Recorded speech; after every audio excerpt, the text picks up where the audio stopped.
The design of the John Deere 1050K dozer reflects a lot of consideration for safety, but does this automatically ensure safety on the job site? There are many pieces of safety equipment on the dozer, but there's no assurance that the safety equipment will get the job done unless you use the safety equipment that's on the unit. One of the most important pieces of safety equipment is your seatbelt. Buckle up before you start the engine.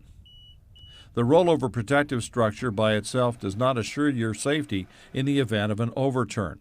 If you're not wearing your seatbelt, you could be thrown or crushed, possibly by the ROPS itself. Don't operate under the mistaken impression that if a machine overturns, you can hold on or jump free. That impression may be fatal. Before starting out, make a quick check of the operational controls. It's better to take a moment now than to find out at a critical moment when it's too late to avoid an accident.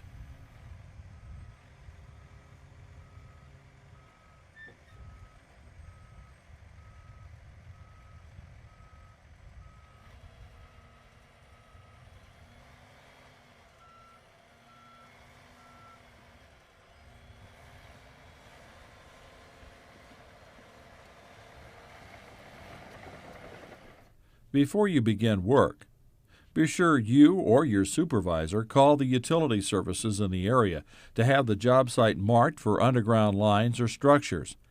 In most areas, there is a free or low-cost one-call locator service. It's better to take a little time before the project begins to know what you may encounter. If you doze or rip through a gas pipeline or an electrical line, you could be losing more than a little time. As was mentioned, it's up to you to use your safety equipment, and it's also up to you to use good safety judgment. As the operator, you have the primary responsibility for the actions of the dozer. Always think about what you have to do before you do it. Never stop thinking about what is the safe thing to do, not only for yourself, but for the people around you. This brings up another important point. There is only one seat and seatbelt in the dozer. That's for you, the operator. These machines are not designed for riders.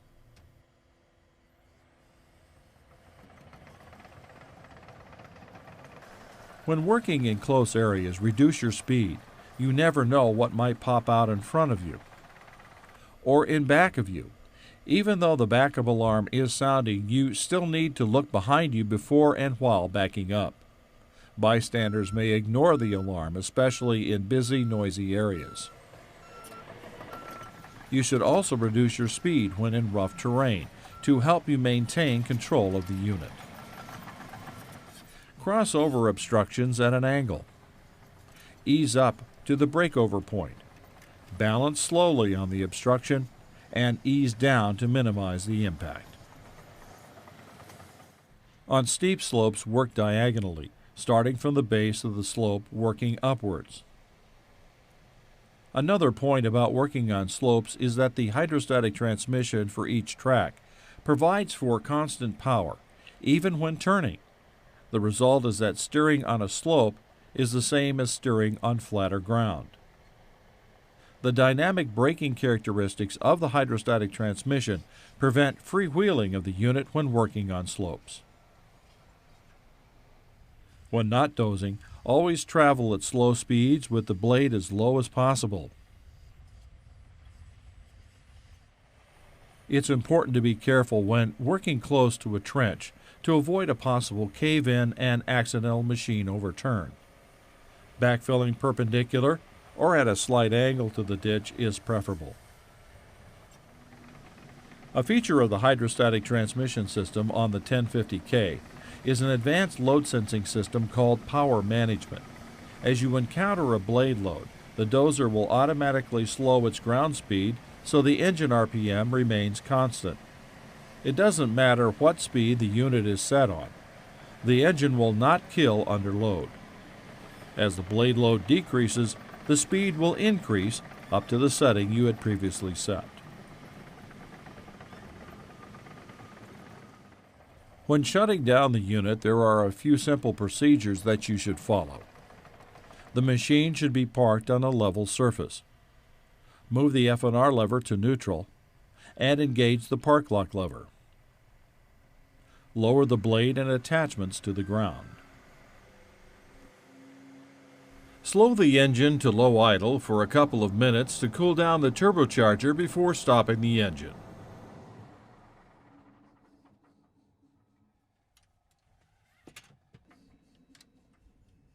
If you're shutting down for the day, it's a good idea to lock up the machine. You never know who might drop by.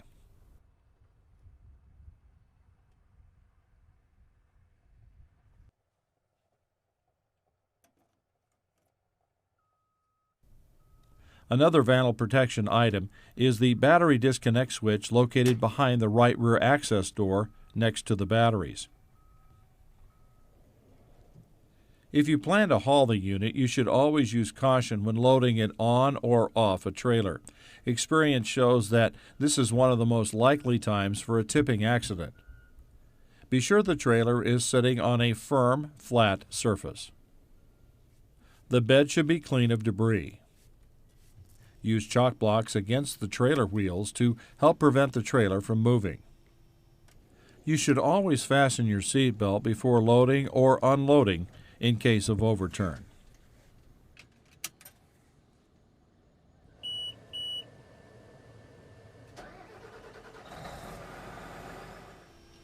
It's recommended that you have a spotter to help you line up the dozer as you drive slowly onto the trailer. The end result is that the center line of the machine should be on the center line of the trailer, and the dozer should be also balanced fore and aft on the trailer. Once on the trailer, move the park lock lever into the lock position. Lower the dozer and attachments.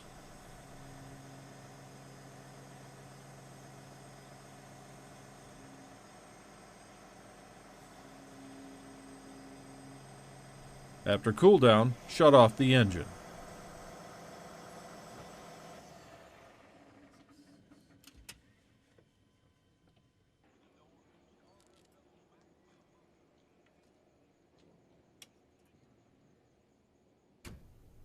As before, lock up the unit against vandalism.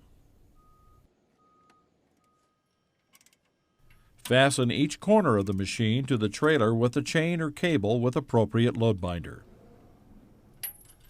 Before you haul the machine, be sure of its overhead height to the ground. It's better to know your limitations beforehand rather than learning the hard way after you hit something. Be sure to banner and flag the trailer in accordance with state and provincial road requirements.